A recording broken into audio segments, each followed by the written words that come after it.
अब तक आप लोगों ने पढ़ा। अर्जुन अपनी सर्द आवाज में बोलता है, उन लोगों को सजा मिलेगी, जरूर मिलेगी, और अर्जुन राठौर के स्टाइल में मिलेगी। उन लोगों को इतनी भयानक सजा मिलेगी कि वह दोबारा जन्म लेने से पहले ही उनकी रूह कांप जाएगी। अर्जुन अपने कुछ बॉडीगार्ड्स उन लोगों के साथ भेज देते हैं और वह लोग भी वहां से आश्वासन लेते हुए अपने गांव वापस आ जाते हैं। अब आगे, शौर्य और क्रियांश भी उन गांव वाले के साथ गांव में आया था और शौर्य और क्रियांश ने मिलकर उस लड़की का अंतिम संस्कार करा दिया था।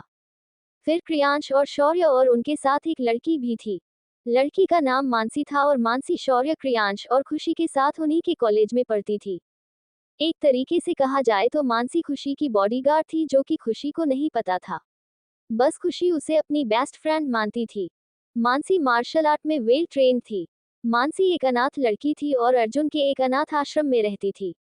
15 साल पहले खुशी अपने जन्मदिन पर उसी अनाथ आश्रम गई थी जिसमें मानसी रहा करती थी, और वहीं पर मानसी की मुलाकात खुशी से हुई थी और मानसी और खुशी की दोस्ती हो गई थी।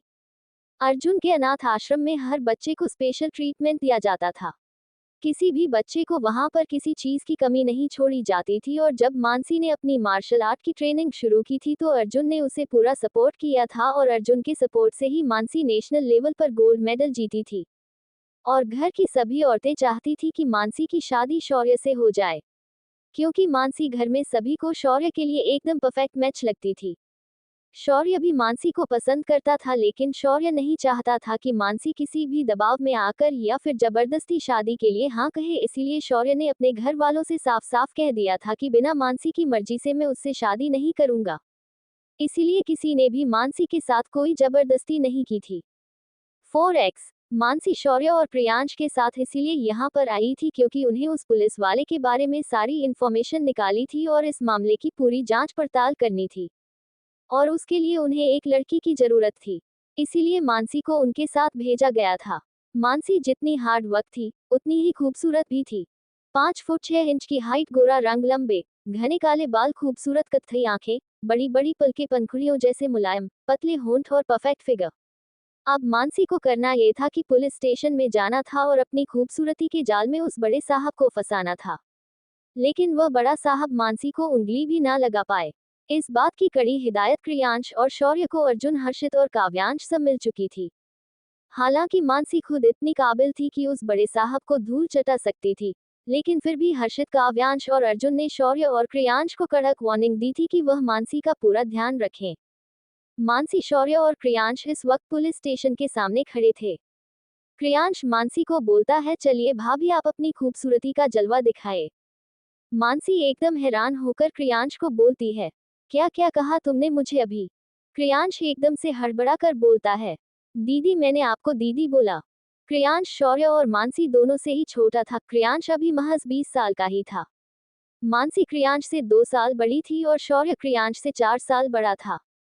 खुशी और क्रियांश में भी 1 साल का अंतर था। खुशी क्रियांश से 1 साल छोटी थी। मानसी अपनी आंखें छोटी करके क्रियांश को घूरती है और बोलती है, लेकिन मैंने तो कुछ और ही सुना। क्रियांश अपनी बत्तीसी दिखाकर बोलता है, अरे दीदी, आपके ना कान बजते रहते हैं। मैं हमेशा आपको दीदी बोलता हूँ और आपको पता नहीं क्या सुनाई देता है। आप हमेशा मुझसे इस बात पर झगड़ने लगते हैं। अब आज मुझे बताएं दो कि आपको क्या सुनाई देता है। क्रियांश की बात सुनकर मानसी भी झेप जाती है, फिर क्रियांश की बात को टालते हुए बोलती है, कुछ नहीं, अपने काम पर ध्यान दो। मानसी की बात सुनकर क्रियांश को हंसी आ जाती है, लेकिन क्रियांश अपनी हंसी नहीं दिखाता और अंदर ही अंदर हंसने लगता है। और दूसरी तरफ शौर्य भी दोनों की नोकझोंक को देखकर अपनी गर्दन ना में हिला देता है और मन में बोलता है, पता तुम्हें सब कुछ है मानसी, लेकिन बस अपनाने से डरती हो। फिर शौर्य अपनी कड़क आवाज में बोलता है, तुम दोनों यहाँ पर पिकनिक मनाने नहीं आए हो। जिस काम के लिए आए हो ना, दोनों के दोनों उसी काम पर ध्यान दो। शौर्य की बात सुनकर दोनों शांत हो जाते हैं और मानसी एकदम सीरियस हो जाती है। शौर्य क्रियांश और मानसी को अंदर जाने का इशारा करता है और शौर्य पुलिस स्टेशन के बाहर ही गाड़ी में जाकर बैठ जाता है। इस वक्त मानसी ने ब्लू कलर की जीन्स और व्हाइट कलर की शर्ट पहन रखी थी और गले में न्यूज रिपोर्टर का आई कार्ड डाला हुआ था, और क्रियांश ने भी व्हाइट कलर की टी शर्ट और ब्लू कलर की जीन्स पहनी हुई थी और हाथ में एक कैमरा ले रखा था। मानसी अंदर जाती है और एक कांस्टेबल के सामने जाकर बैठ जाती है और उस कांस्टेबल से बोलती है, hello sir, I am Mansi Khurana, एक क्राइम रिपोर्टर, और यहाँ पर 2 हफ्ते पहले आए सी सर का इंटरव्यू लेना चाहती हूँ। मेरे पास परमिशन भी है।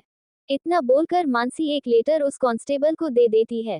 मानसी की खूबसूरती देखकर कांस्टेबल लेटर से ज्यादा मानसी को देख रहा था। और यह सब कुछ शौर्य अपनी कार में बैठे हुए देख रहा था। शौर्य इस वक्त बहुत गुस्से में था और शौर्य की एक हाथ की मुट्ठी बंधी हुई थी और दूसरे हाथ से शौर्य ने अपना लैपटॉप पकड़ा हुआ था। मानसी की शर्ट के बटन में कैमरा था जिससे शौर्य सब कुछ देख रहा था। कांस्टेबल मानसी को हवस भरी नजरों से ऊपर से नीचे तक देखते हुए बोलता है, एसआई सर में ऐसा क्या खास है जो हमें नहीं, हमारा भी इंटरव्यू ले लो। मानसी हल्का मुस्कुराते हुए बोलती है, मैं जानती हूँ सर कि बड़े ऑफिसर से ज्यादा आप लोग काम करते हैं। असल मायने में हीरो तो आप लोग हैं, क्योंकि क्रिमिनल को पकड़ने में आप लोग हमेशा आगे रहते हैं और बड़े ऑफिसर पीछे रहते हैं। लेकिन जब न्यूज़पेपर में फोटो या फिर इंटरव्यू की बारी आती है तो वह लोग आगे आ जाते हैं और आप लोगों का कहीं नाम भी नहीं आता। मानसी की बात सुनकर कांस्टेबल भी अफसोस के साथ बोलता है, मैडम बोल तो आप सही रहे हो, लेकिन अब क्या ही कर सकते हैं। तभी एक और कांस्टेबल जो उस कांस्टेबल से नीचे पोस्ट पर था, वह बोलता है, सर सी सर आ गए हैं। उसकी बात सुनकर कांस्टेबल सीधा बैठ जाता है जो अभी तक आधे से ज्यादा कुर्सी पर लेटा हुआ था। तभी एक 5-8 फुट का हटा कटा आदमी अंदर आता है। चेहरे पर बहुत सारे पिंपल के निशान थे और मुंह में पान चावा रखा था, देखने में एकदम काले सांड जैसा। उस आदमी को देखकर मानसी और क्रियांश दोनों ही खड़े हो जाते हैं और वह आदमी जैसे ही अंदर आता है और अपने केबिन में जा ही रहा था कि तभी उसकी नजर मानसी पर पड़ जाती है। यही इस थाने का सीधा एसआई कंचना सिंह। मानसी को देखकर कंचना की आंखों में भी हवस उतर आती है और अपनी हवस भरी नजरों से मानसी को ऊपर से नीचे तक देखते हुए उसके बिल्कुल पास आकर बोलता है, हमारे थाने में अंग्रेजी मैम कहाँ से आ गई। कंचना के पास आते ही मानसी को उसमें से शराब और पसीने की बहुत ही गंदी स्मेल आती है। तभी कांस्टेबल बोलता है, सर यह एक क्राइम रिपोर्टर है और यहाँ पर आपका इंटरव्यू लेने आई हैं। इनके पास परमिशन भी है। कंचना को देखकर मानसी का मन उल्टी करने का कर रहा था, लेकिन फिर भी मानसी अपनी फीलिंग को दबाते हुए और खुद को कंट्रोल करते हुए झूठी मुस्कान को चेहरे पर चिपका कर बोलती है, hello sir, I am Mansi Khurana from news special. और मेरे साथ मेरे पार्टनर क्रियांश राठौर भी हैं जो कि कैमरामैन है। मानसी की बात सुनकर कंचना दोनों को देखता है और फिर कांस्टेबल से बोलता है, अरे तोमर, हमने कौन से इतने अच्छे काम कर दिए कि लोग अपना एसी वाला कमरा छोड़कर इस गांव की कड़ी धूप में यहाँ पर हमसे इंटरव्यू लेने आ गए, महारे को तो गड़बड़ लागे। कंचना की बात सुनकर मानसी और क्रियांश दोनों ही थोड़ा हड़बड़ा जाते हैं। तभी क्रियांश बात को संभालते हुए बोलता है, अरे नहीं सर, हम यहाँ पर आप ही का इंटरव्यू लेने आए हैं कि कैसे आप इतने बड़े गांव को अकेले संभालते हैं, और जबकि इस गांव में ज्यादातर लोग बदतमीज और गुंडे भरे हुए हैं। क्रियांश की बात सुनकर कंचना क्रियांश को देखता है और चुप रहता है और फिर थोड़ी देर बाद जोर जोर से हंसने लगता है। और फिर क्रियांश के कंधे पर मारते हुए बोलता है, अरे हम तो मजाक कर रहे थे। हम अच्छे से जानते हैं कि हमारी पर्सनैलिटी किसी हीरो से कम नहीं है और यह सारे लोग तो हमारे आगे पानी भरते हैं। हमारी एक आवाज से ना इस गांव के सारे गुंडे खड़े खड़े मुंह देते हैं। चलो आ जाओ हमारे केबिन में। फिर मानसी के चेहरे के करीब आकर बोलता है, देता हूँ तुम्हें इंटरव्यू। क्रियाश और मानसी दोनों ही कंचना के केबिन में आ जाते हैं। क्रियाश और मानसी दोनों ही टेबल के एक साइड की चेयर पर जाकर बैठ जाते हैं और कंचना अपनी हेड चेयर पर जाकर बैठ जाता है। मानसी की बात सुनकर कंचना हंसते हुए बोलता है, अरे मैडम, आपने तो आते ही सवाल जवाब करने शुरू कर दिए। कुछ चाय नाश्ता कीजिए, फिर आराम से बैठकर करते हैं इंटरव्यू। फिर कंचना जोर से चिल्लाते हुए बोलता है, अरे ओ हवलदार, जरा छोटू को बोलो कि 3 कटिंग चाय लेकर आए और कुछ नाश्ता पानी लेकर आए। फिर मानसी की तरफ देखकर बोलता है, अरे मैडम, हमारे यहाँ की कटिंग चाय पेंगे, ना तो शहर की कॉफी भूल जाएंगी। इतनी अच्छी बनती है हमारे यहाँ की कटिंग चाय। कंचना की बात पर मानसी बस हल्का सा मुस्कुरा देती है। दूसरी तरफ दिल्ली में एक लड़की मॉल के बाहर स्कूटी पर बैठी हुई थी और स्कूटी का हॉर्न जोर जोर से बजा रही थी। एक लड़की मॉल से बाहर निकलते हुए जोर से चिल्लाकर बोलती है, तू पागल हो गई है नित्या, इतनी जोर जोर से हॉर्न क्यों बजा रही है। आ रही थी ना, मेरी शिफ्ट अभी खत्म हुई है और मैं बस कपड़े चेंज करके ही आई हूँ। इतनी देर में तूने पूरे सड़क को सर पर उठा लिया। नित्या, ओहो नंदनी दी, आप कितना टाइम लगाते हो।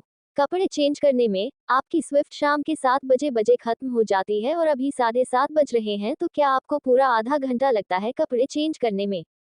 जी हाँ, ये दोनों लड़कियां नित्या और नंदिनी ही है। नित्या ने ब्लैक कलर की जीन्स और ब्लू कलर का टॉप पहना हुआ था, जिसमें नित्या बहुत ही हॉट लग रही थी। और दूसरी तरफ नंदिनी ने ब्लू कलर की जीन्स और उस पर येलो कलर की लॉन्ग कुर्ती डाली हुई थी, कानों में सिल्वर झुमके और होठों पर लिप बाम। और इतने में ही नंदिनी भी कहर ढा रही थी। नंदिनी, चल बकवास बंद कर अपनी और जल्दी चल, घर पर बच्चे वेट कर रहे होंगे। नित्य, याद आ गया आपको? नंदिनी गुस्सा करते हुए। आप चलेगी या नहीं? नित्य स्कूटी स्टार्ट करती है और स्टैंड को हटाकर रेस देने ही वाली होती है कि तभी साइड से एक बाइक आती है, जिस पर 3 लोग सवार थे और तीनों ही एक नंबर के छिछोरे लग रहे थे। और वह लोग जानबूझकर नित्या की स्कूटी में टक्कर मारते हैं, जैसे नित्या और नंदिनी नीचे गिर जाती हैं, जिससे नित्या और नंदिनी दोनों को ही बहुत गुस्सा आता है और नित्या उन तीनों आदमियों पर चिल्लाकर बोलती है, अबे साले सुअर की औलाद, आंखें फूट गई है, तेरी दिखाई नहीं देता? अंधा हो गया क्या? नित्या की गाली सुनकर आसपास के लोग भी वहीं रुककर उन दोनों को देखने लगते हैं। और वह तीनों लड़के भी बाइक को मोड़कर वापस से नित्या और नंदिनी के पास आ जाते हैं। तभी उनमें से एक लड़का बोलता है, साली तूने हमें गाली दी, तू शायद भूल रही है कि ये दिल्ली है, दिल्ली। यहाँ तुझ जैसी लड़कियों को दिन दहाड़े सरेआम मार दिया जाता है और कोई उन्हें बचाने नहीं आता। नित्या भी गुस्से में फुल एटीट्यूड में जाकर उन तीनों लड़कों के सामने जाकर खड़े हो जाते हैं और बोलती है, तू जरा उंगली लगाकर दिखा, मैंने भी तेरा हाथ ना तोड़ दिया तो मेरा नाम भी नित्य भारद्वाज नहीं। तभी नंदिनी नित्या का हाथ पकड़कर उसे पीछे खींचते हुए बोलती है, तू पागल हो गई है क्या? क्यों छिछोरे लोगों के मुंह लग रही है? तभी दूसरा लड़का बोलता है, अबे ओ छिछोरा, किसको बोला तूने? नित्य नंदिनी से अपना हाथ छुड़ा दी है और उस लड़के को बोलती है, छिछोरे को छिछोरा नहीं बोलेंगे तो और क्या बोले? और वैसे भी तेरे जैसे हराम के पिल्ले को ना छिछोरा भी कहना इज्जत देने के बराबर ही है। नित्या की बातों पर तीनों लड़कों को बहुत गुस्सा आता है और उनमें से एक लड़का नित्या का शर्ट का कॉलर पकड़ लेता है और फिर वह लड़का नित्या को अपने करीब खींचकर बोलता है, वैसे खूबसूरत तो तू बहुत है, बिना कपड़ों के और भी ज्यादा खूबसूरत लगेगी। क्या बोलती है? उस लड़के ने इतना बोला ही था कि एक जोरदार वार उसके सर पर होता है और उस लड़के के सर से खून निकलने लगता है और उस लड़के की एक दर्दनाक चीख दिल्ली की सड़कों पर गूंज जाती है, क्योंकि नंदिनी ने एक कांच की बोतल उसके सर पर दे मारी थी।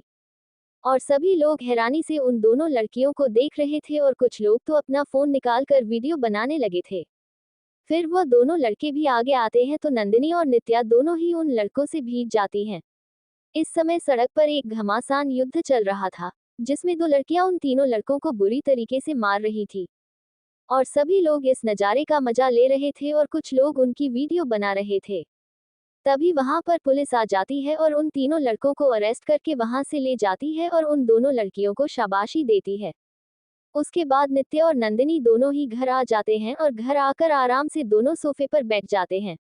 थोड़ी देर बाद में नंदिनी तो अपने कपड़े चेंज करने के लिए चली जाती है और नित्य टीवी ऑन करके टीवी देखने लगती है और तभी सामने चल रही खबर को देखकर नित्या के हाथ पैर कांपने लगते हैं और नित्या के हाथों से रिमोट नीचे गिर जाता है। दूसरी तरफ मुंबई में एक आलीशान बिल्डिंग जिसके ऊपर राठौर कॉर्पोरेशन लिखा हुआ था, उस बिल्डिंग के टॉप फ्लोर में एक लड़का बहुत ही गंभीर होकर अपने लैपटॉप पर काम कर रहा था कि तभी एक लड़का उसके केबिन के डोर को खटखटाता है और अंदर आने की परमिशन मांगता है। लड़का उसे अंदर आने की परमिशन दे देता है और दूसरा लड़का अंदर आते ही बोलता है, सर वह दोनों हमें मिल गई। दोनों मैडम इस वक्त दिल्ली में है। उस लड़के की बात सुनकर उसके लैपटॉप पर चल रही उंगलियां थम जाती हैं और उसके चेहरे पर एक खतरनाक मुस्कान आ जाती है। पुलिस स्टेशन में एक 13 से 14 साल का लड़का अंदर आता है और टेबल पर 3 चाय कुछ नमकीन बिस्किट लाकर रख देता है। कंचना चाय को उठाते हुए बोलता है, लीजिए मैडम लीजिए, आज की चाय हमारी तरफ से लीजिए। क्रियाश और मानसी भी चाय को हाथ में ले लेते हैं।